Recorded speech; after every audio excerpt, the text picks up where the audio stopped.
Shalom, bien-aimés, que la paix et la grâce du Seigneur Jésus-Christ vous soient accordées partout où vous vous trouvez en ces moments-ci. Par la grâce du Seigneur bien-aimé, nous sommes revenus vers vous pour essayer de clôturer ces petits enseignements que nous avons commencés, dont nous avons parlé sur les guerres actuelles qu'Israël est en train de mener contre la Palestine. Comprendre les guerres actuelles d'Israël contre la Palestine, ou tout simplement comprendre le temps. Et aujourd'hui, nous allons parler sur l'issue finale des guerres d'Israël. Ces guerres que nous sommes en train de vivre depuis quelques décennies vont finir comment?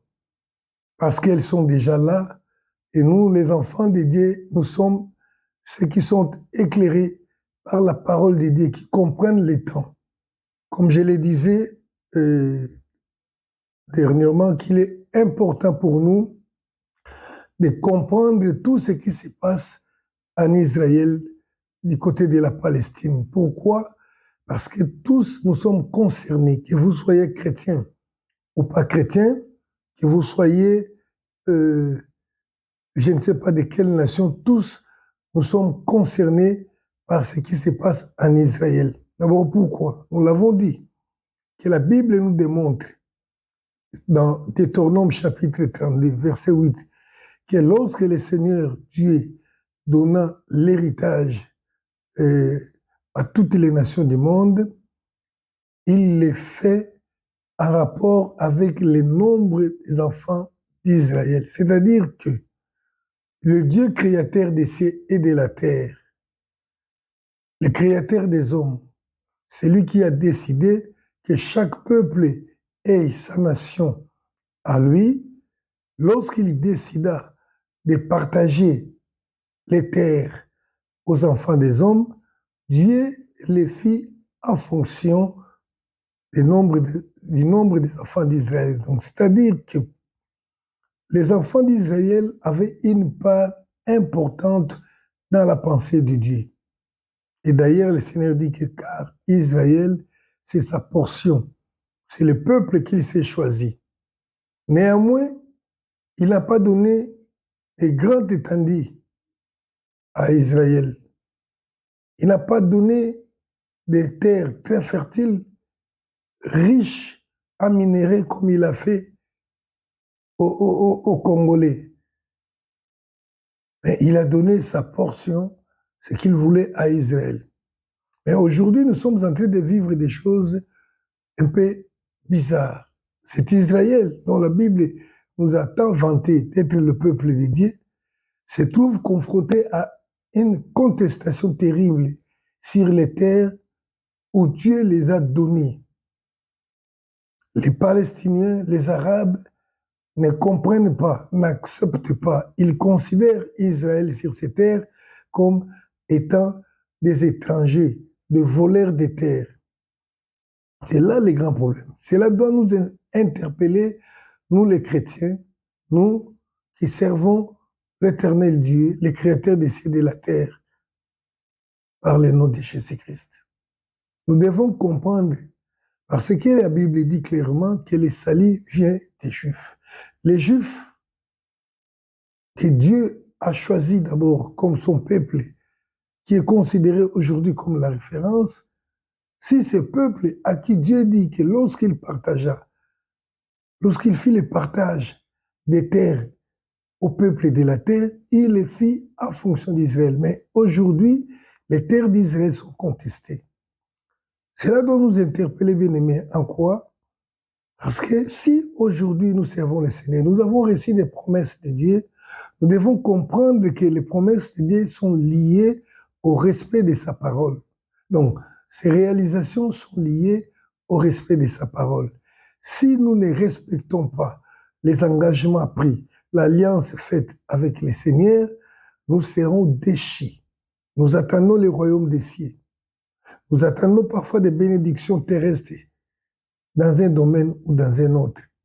Si nous ne sommes pas prêts à obéir à la parole de Dieu, il y a lieu de ne pas penser à recevoir les promesses. Et le problème, c'est que ce n'est pas Dieu qui n'est pas digne d'accomplir ses promesses. Le problème, c'est que Dieu est juste et fidèle, et dans sa justice, il ne peut pas bénir l'impie.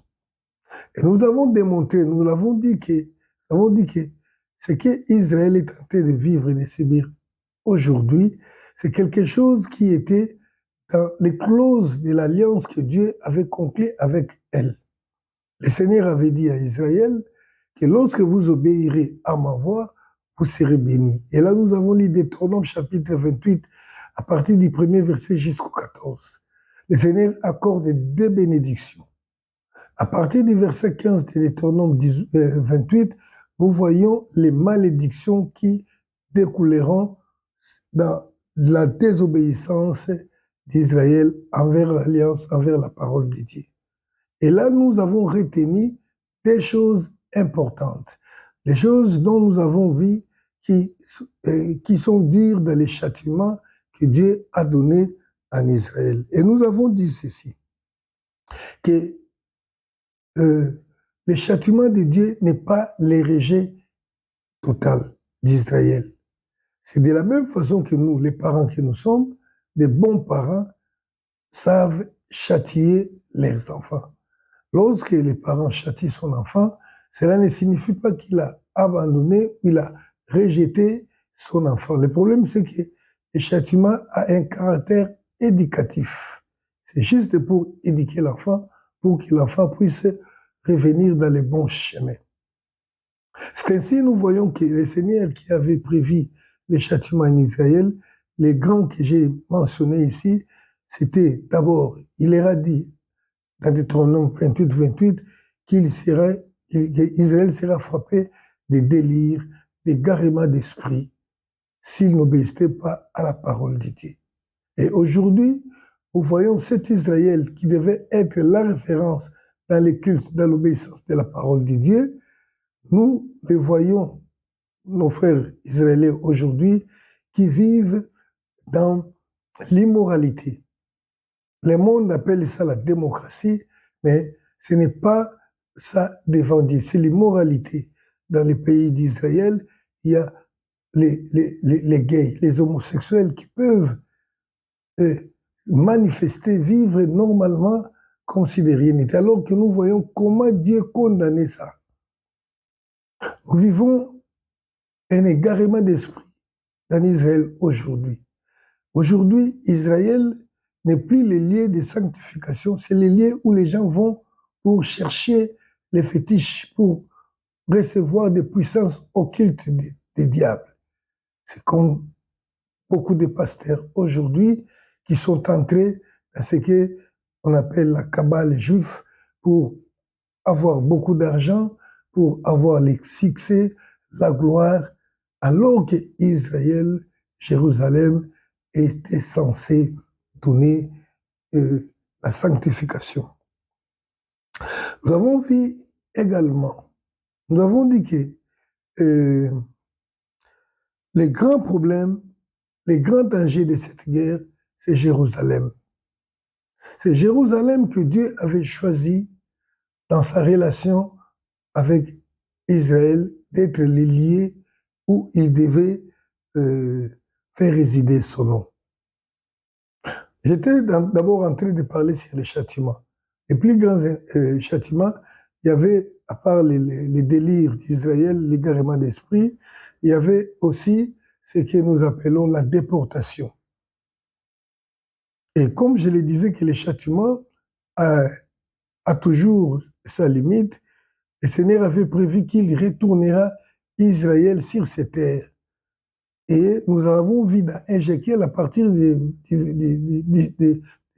chapitre 36, où le Seigneur donne plutôt la promesse de la restauration d'Israël. Au chapitre 37 d'Ézéchiel, nous voyons déjà que le Seigneur parle d'Israël dans la vision d'ossements desséchés, comment les ossements desséchés est redevenu les hommes vivants et encore une armée puissante. Mais le Seigneur avait promis qu'il remettra Israël sur ses terres. Israël ne sera plus déraciné. C'est très important que nous comprenions. Malgré tout ce qui se passe aujourd'hui au Moyen-Orient, malgré la haine du monde contre les Juifs, ils ne seront pas délogés de cette terre-là à cause de la promesse de Dieu. Car le Seigneur avait prévu qu'une fois retournés sur leur terre, ils ne seront plus déracinés. Alléluia. Alors je disais que les grands dangers de ces guerres que nous voyons aujourd'hui, c'est Jérusalem, le contrôle de Jérusalem. Pourquoi? Il y a un aspect spirituel de cette guerre, c'est le contrôle de Jérusalem. Pourquoi? Parce que Jérusalem avait été choisi par Dieu pour être le siège de sa présence sur la terre. Et cela s'est passé dans l'ancien Israël, où la représentation de Dieu était dans les temples au travers de son arche, voilà, son arche d'alliance qui s'est trouvée dans les temples. Malgré le châtiment, Dieu avait prévu qu'il retournera à Jérusalem. Il choisira de nouveau Jérusalem. Et nous l'avons démontré déjà dans les leçons précédentes qu'il avait dit qu'il fera de Jérusalem une coupe d'étourdissement. C'est-à-dire que Jérusalem est en train de devenir l'objet de l'ivresse des hommes. Tout le monde veut posséder Jérusalem. Et nous avons dit que les Arabes, les Palestiniens estiment qu'ils doivent avoir une nation. C'est que le monde ne refuse pas, mais que leur nation doit avoir comme capitale Jérusalem. Or, dans la tête des Juifs, des Israéliens, pour eux, Jérusalem est la capitale éternelle d'Israël. Bien que le monde, l'Occident et le reste du monde refusent, mais Israël a proclamé Jérusalem comme sa capitale. Et Dieu avait prévu qu'il doit revenir à Jérusalem, qui sera de nouveau son siège sur la terre. C'est ce que nous voulons démontrer aujourd'hui. Pourquoi donc Jérusalem? Jérusalem parce que Dieu l'a choisi. Et le diable estime pense que, en prenant Jérusalem, il va empêcher Dieu de revenir sur la terre pour régner sur la terre. Satan considère la terre comme son domaine qu'il a déjà conquis à jamais, alors que le Seigneur a dit qu'il reviendra sur la terre. Il reviendra régner sur la terre. Et les lieux que Dieu a choisis pour descendre sur la terre, selon les passages de la Bible où il est dit que tout œil le verra, il doit descendre sur le mont des Oliviers, sur Jérusalem. Et nous avons lu que le Seigneur va établir son trône dans Jérusalem. C'est durant l'époque millénaire, ce que nous appelons millénium, donc après l'enlèvement de l'Église, après la tribulation, la grande tribulation, le Seigneur va revenir sur la terre pour régner. Et ça sera en Israël que le Seigneur va établir son royaume pour pouvoir diriger le monde. Alléluia. Cependant, une chose que je voudrais que vous compreniez, le Seigneur avait annoncé le retour de Jérusalem, le retour d'Israël sur ces terres. Mais ces retours étaient accompagnés d'un renouveau spirituel. Dans Ézéchiel toujours, il a dit qu'il donnera un cœur nouveau, un esprit nouveau dans les peuples d'Israël. Ce qui fera qu'ils ne seront plus des peuples souillés. Donc c'est ça qui démontre la fin de ces châtiments d'égarement d'esprit, de la délire, qui fait qu'aujourd'hui, les hommes qui étaient censés vivre comme les sages du monde vivent aussi comme les fous dans les péchés. Et Dieu va expier les péchés d'Israël en leur donnant un cœur nouveau, un cœur repentant. Mais ces histoires, nous voyons déjà que nous vivons les retours. Israël est retourné sur cette terre. Cependant, l'égarement d'esprit persiste encore. Les délires persistent encore. Israël vit comme tout le monde, dans les péchés. Il vit comme toute nation qui ne connaissent pas Dieu, comme le monde. Cependant, la repentance, les renouveaux spirituels promis par le Seigneur doivent s'accomplir. Comment va-t-il s'accomplir? Ces renouveaux spirituels va s'accomplir par le déclenchement d'une guerre, plutôt par la menace d'une guerre. C'est cette menace qui va déclencher la repentance d'Israël, qui va amener Israël dans la repentance pour pouvoir revenir à leur Dieu qu'ils avaient refusé depuis longtemps. Alléluia. Donc, c'est quoi l'issue finale de ces guerres? L'issue finale de ces guerres va nous amener au retour du Seigneur Jésus-Christ sur la terre pour régner en Israël sur la terre entière pendant 1000 ans. C'est ça l'issue finale. Mais cela va nous amener, avant que le Seigneur revienne sur la terre, il faut que les lieux où il doit résider soient préparés. Il faut que le peuple soit prêt à l'accueillir. Il ne veut pas revenir comme ça. C'est ainsi qu'il avait déjà promis comme nous l'avons dit, il avait déjà promis dans Ézéchiel qu'il donnera un cœur nouveau à Israël. Et comment cela va se produire? Parce que le Seigneur, je disais que le monde s'acharne contre Israël pour le contrôle de Jérusalem. Il a prédit ça, nous avons lu déjà dernièrement qu'il a prédit que Jérusalem sera attaquée, sera environnée. Donc, cette guerre aboutira un jour à ce que toutes les nations du monde vont se réunir pour attaquer Israël. Ézéchiel l'a dit déjà, l'a démontré dans Ézéchiel chapitre 39.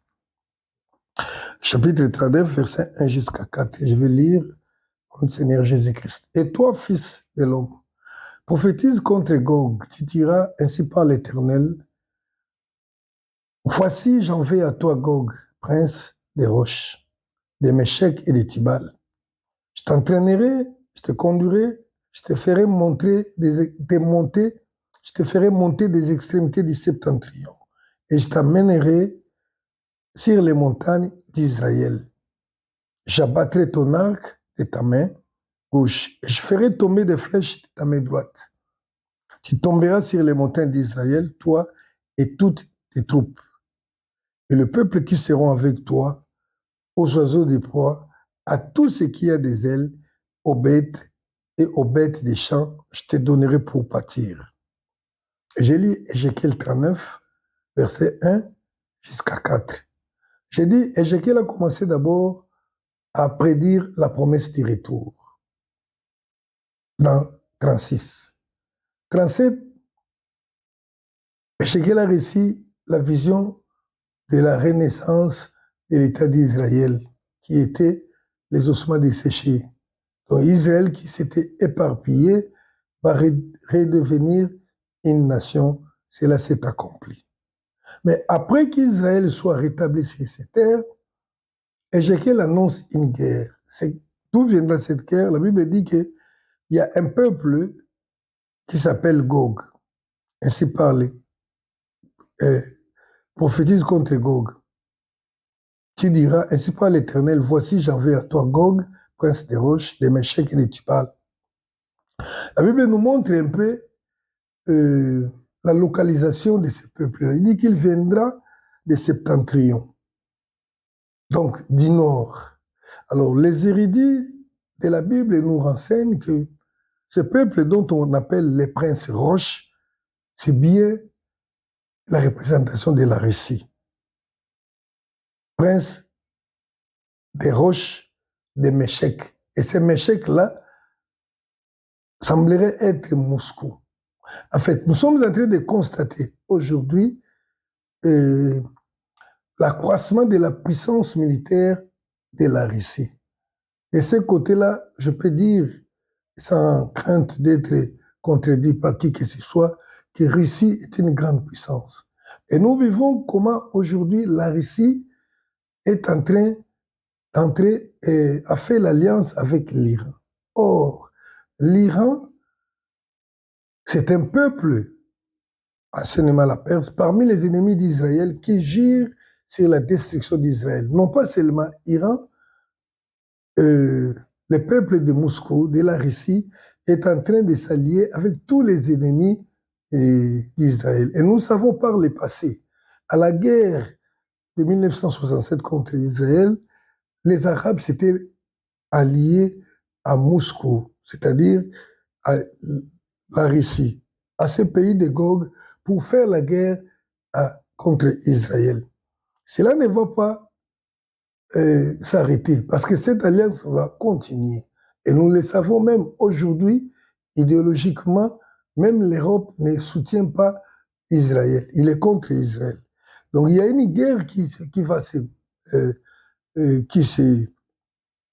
qui sera préparée contre Israël, qui sera provoquée par cette coalition qui vient du Nord, donc du peuple de la Russie, avec ses alliés. Mais ce ne sera pas seulement avec ses alliés, avec toutes les nations du monde. Comme le Seigneur l'a dit, qu'il fera de Jérusalem une pierre pesante pour toutes les nations du monde. Toutes les nations du monde s'allieront pour venir combattre Jérusalem. Et c'est ce qui va se passer. Ce qui va se passer, c'est l'aboutissement final de ces guerres que nous sommes en train de vivre aujourd'hui. Maintenant, au verset 17 jusqu'à 24, la Bible nous montre encore les quelques aspects de cette guerre-là. Nous sommes toujours dans Ézéchiel, chapitre 39, verset 17 jusqu'à 24. La Bible dit ceci.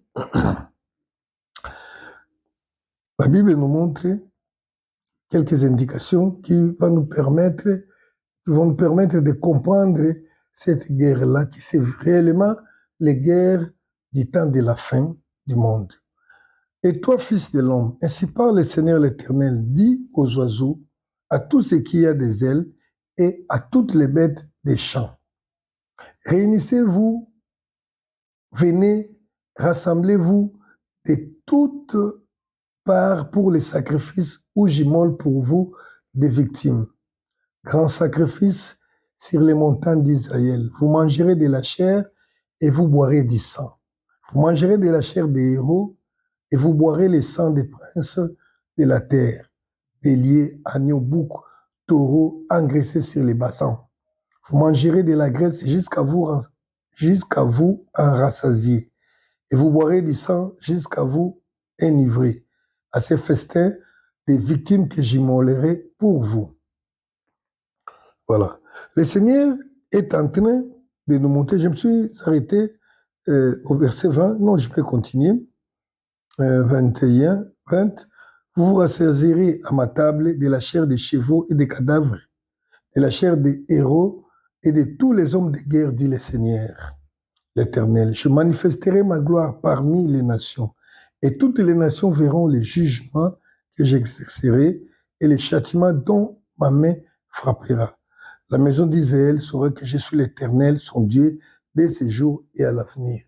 Donc, la guerre là, le Seigneur promet déjà la victoire d'Israël sur ces guerres. Mais le Seigneur dit ceci. D'abord, c'est lui qui attire toutes les nations là pour venir combattre Israël. Et le Seigneur est en train de parler maintenant aux animaux, aux oiseaux du ciel. Il les invite à venir manger les chairs des rois, les chairs des héros, les chairs des guerriers, des gens, donc des militaires qui viendront attaquer Israël. Alléluia. Cette guerre, nous la voyons, c'est la même guerre qui nous est donnée dans l'Apocalypse. Apocalypse chapitre 19. Apocalypse chapitre 19, la Bible nous parle aussi de cette guerre-là. Chapitre 19, verset 11 jusqu'à 17. Je vais lire rapidement. C'est ça l'aboutissement final de ces guerres que nous sommes en train de voir. L'Apocalypse 19, verset 11 jusqu'à 17, je lis. J'ai vu les ciels ouverts, et voici paris un cheval blanc. Celui qui l'est monté s'appelle fidèle et véritable. Il juge et combat avec justice. Ses yeux étaient comme une flamme de feu. Sur sa tête étaient plusieurs diadèmes. Il avait un nom écrit que personne ne connaît, si ce n'est lui-même. Il était revêtu de vêtements teints de sang. Son nom est la parole de Dieu. Les armées qui sont dans les ciels suivaient sur des chevaux blancs, revêtus de fin lait blanc pire. De sa bouche sortait une épée aiguë pour frapper les nations. Il les pètera avec une verge de fer, et il foulera la cuve du vin de l'ardente colère du Tout-Puissant. Il avait sur son vêtement et sur sa cuisse un nom écrit, Roi des rois et Seigneur des seigneurs. Et je vis un ange qui se tenait dans le soleil. Il criait d'une voix forte, disant à tous les oiseaux qui volaient au milieu du ciel, venez, rassemblez-vous pour les grands festins de Dieu, afin de manger la chair des rois, la chair des chefs militaires, la chair des puissants, la chair des chevaux et de ceux qui montent, qui les montent, la chair de tous, libres et esclaves, petits et grands. Alléluia. Donc, cette guerre qui est prédite par Ézéchiel, qu'on appelle parfois la guerre de Gog et Magog, parce que le peuple qui vient de ce côté-là, c'est ce peuple qui est identifié comme Gog et Magog. Et cette guerre se retrouve dans l'Apocalypse 19. Et le verset qui nous démontre que c'est la même guerre, c'est le dernier passage que je viens de lire, où le Seigneur invite les oiseaux du ciel, comme nous l'avons vu dans Ézéchiel 39, à partir du verset 17, où le Seigneur invite les oiseaux du ciel, les bêtes des champs, de venir manger la chair des chefs des hommes. Et Dieu appelle ça les grands festins qu'il a préparés pour nourrir ces animaux-là. Maintenant, la Bible montre que c'est Christ qui descendra pour combattre. Parce qu'on dit, on a vu, il est venu pour combattre dans cette guerre-là. Donc, celui qui combattra pour Israël, ça ne sera plus le soutien d'Israël, le soutien des États-Unis, ça sera Jésus-Christ lui-même qui va revenir. Et comment cela va se passer? J'ai dit que le retour d'Israël doit être accompagné du renouveau spirituel. C'est la menace de cette guerre qui va déclencher en Israël la repentance pour pouvoir retourner à leur Dieu qu'ils ont renié, qu'ils continuent à renier jusqu'aujourd'hui, qui est Jésus-Christ.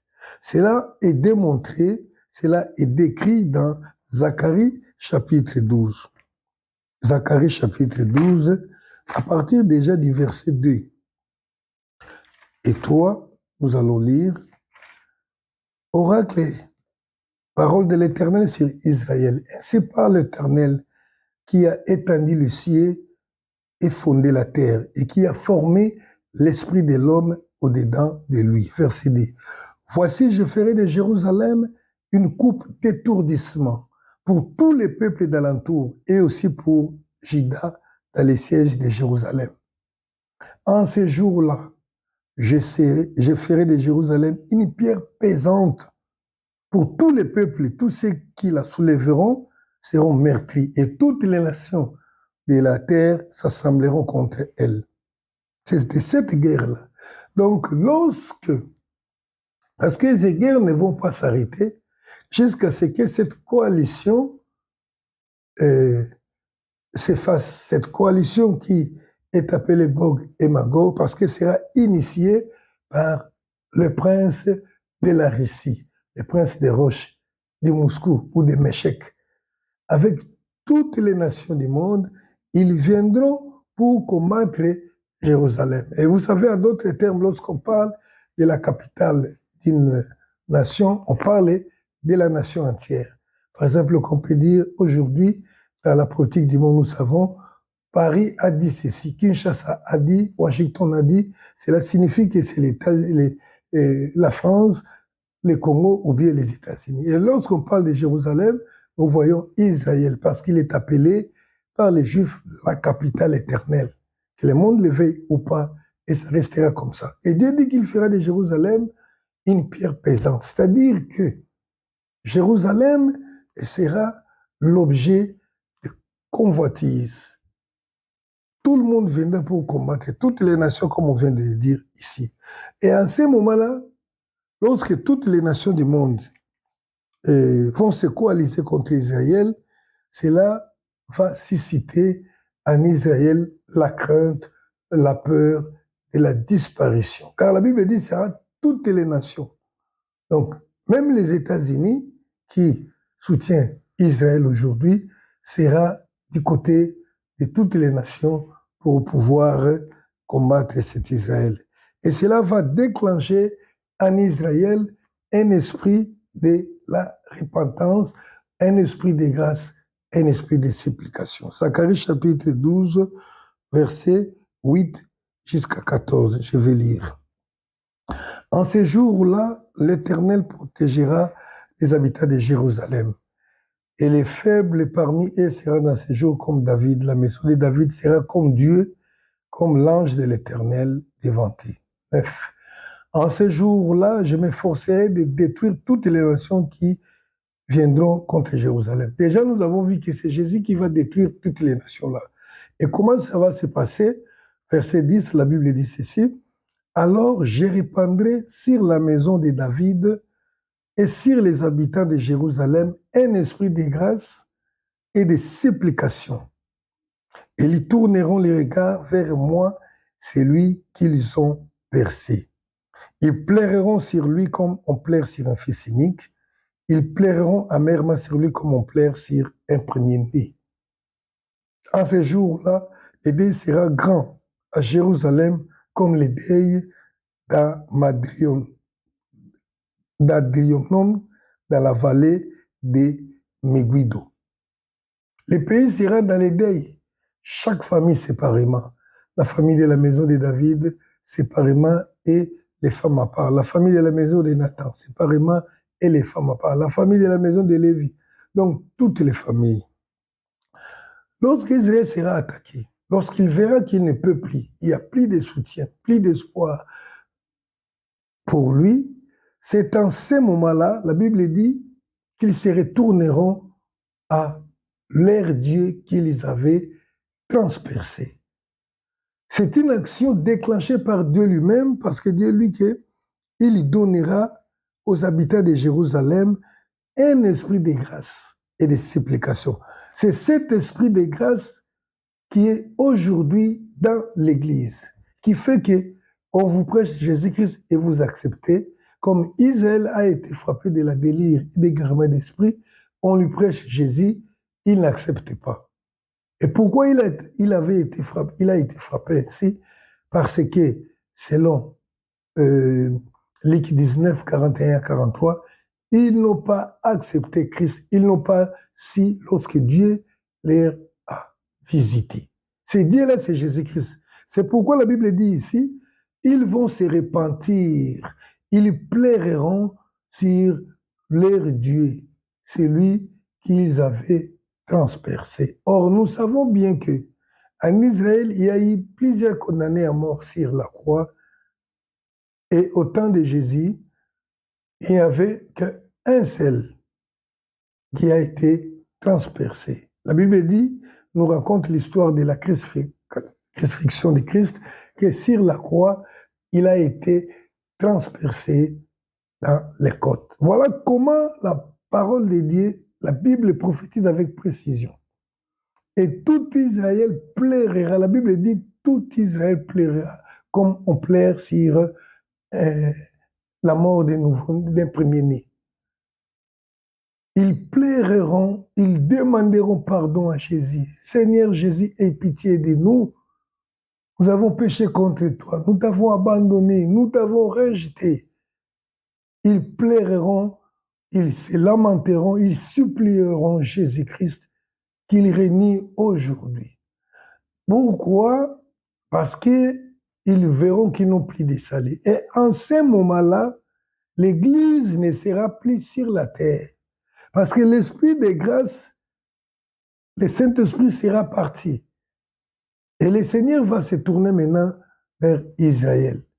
Israël va se repentir, va se convertir en entièreté, donc tout Israël.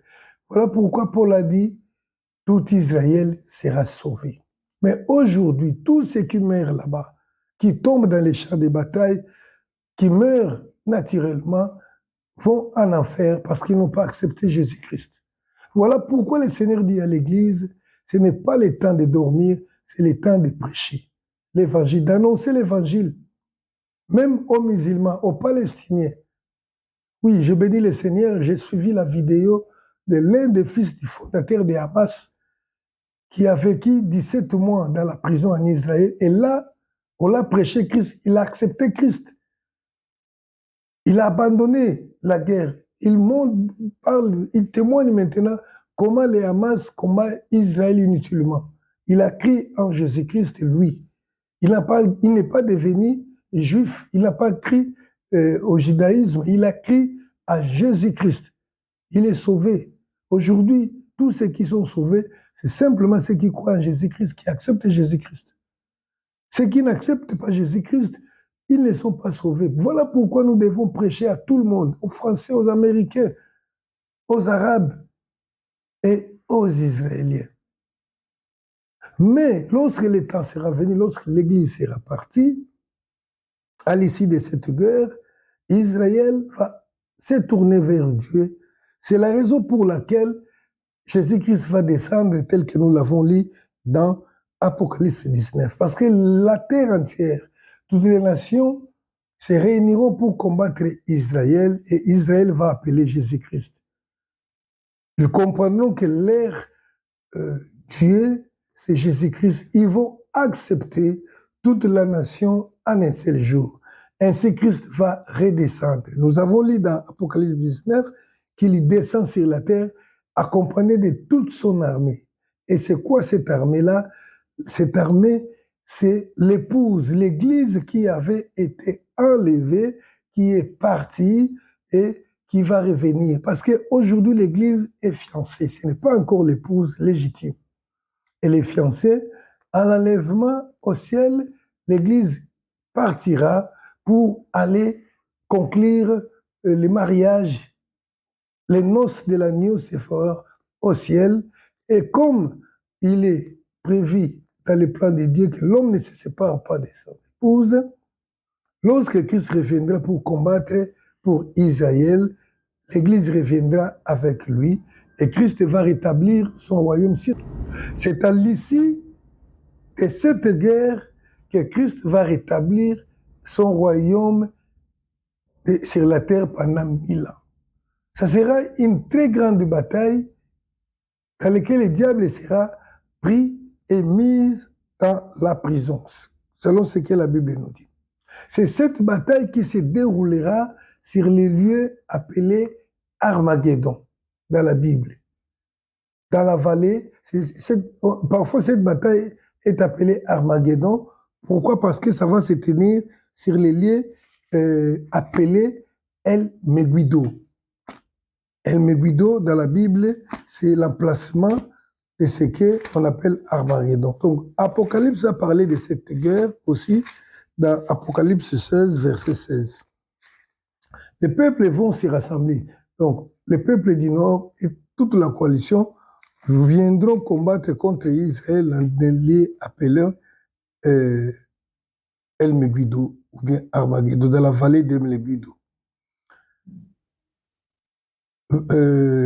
Apocalypse 16.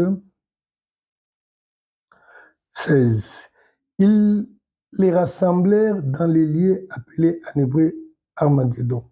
Bon, je peux lire à partir du verset 15. Voici, je viens comme un voleur, heureux celui qui veille et qui garde ses vêtements afin qu'il ne marche pas, qu'il ne voit pas sa honte. Verset 16. Ils les rassemblèrent dans les lieux appelés Armageddon. Non. Verset 14. Car ce sont les esprits des démons qui font des prodiges, qui vont vers les rois de toute la terre afin de les rassembler pour les grands combats du jour du Dieu Tout-Puissant. Donc, ça sera cette bataille dans les lieux où on peut appeler, on appelle la vallée de Tel Megiddo, qui signifie tout simplement Armageddon. Et ces histoires sont prêtes. Pourquoi? Parce que nous ne savons pas comment ces guerres vont s'amplifier. Ils vont s'amplifier. Israël peut tuer un grand nombre de gens jusqu'à susciter l'indignation, comme on le voit, ou la colère du monde entier pour pouvoir déclencher cette coalition-là qui doit venir combattre contre Israël. Parce qu'à un certain moment, s'il commet ce qu'on appelle les crimes contre l'humanité, les crimes de guerre, cela peut aboutir à la condamnation pour finir à une coalition mondiale pour combattre Israël. Mais l'Église, toutes ces choses se passent, l'Église n'est pas là.